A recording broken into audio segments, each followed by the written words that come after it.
It's Valentine's Day, which means today would be the perfect day to talk about dating or marriage, right? Nah, not today.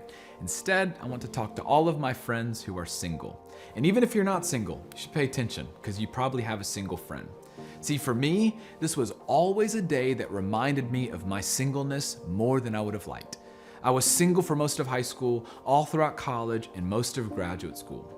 My younger brother got married before me. All my friends got married before me. I was single for more than 10 years. I was in 8 weddings before I was in my own. I was forever the single groomsman. I always got asked, why aren't you dating? You talking to anybody? I always laughed off the question while internally screaming, it's not like I'm choosing this. I'd love to be dating someone and not be the only single one in all of my friend groups, but it's not really working out for me right now, so thanks for the reminder.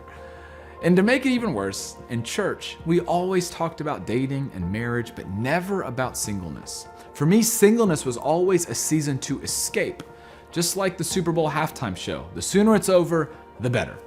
If you're single or have been for quite some time, you can certainly relate. But when I heard a sermon on 1 Corinthians 7, changed my life. Paul, of course, was single, and he describes being single as being free from concern.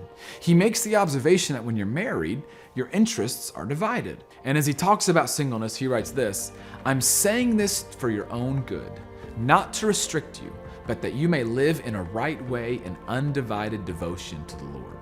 Paul is really putting on the hard sell here, but here's his point.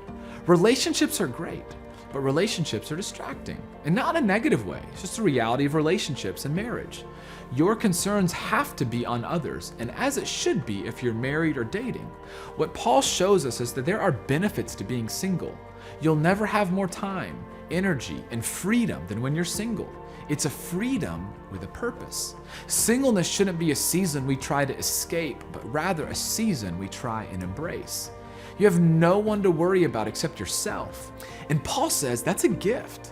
It's an opportunity to have undistracted devotion to God.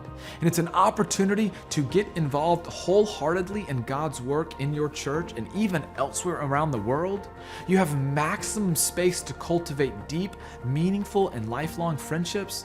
And you'll never have more time to invest in yourself. You don't have to be called to a life of singleness. You just might be in a season of one. So let's change our perspective and view it as a gift that we can leverage and embrace rather than wasting trying to escape it. How will your season of singleness end? I don't know. Will it end? I don't know. Statistically, most of you will get married if you want to. But regardless of the outcome, there is a heavenly Father that loves you, sees you, and desires communion and devotion with you. And if we pursued him with everything we had, you'd be blown away with what he's got for you.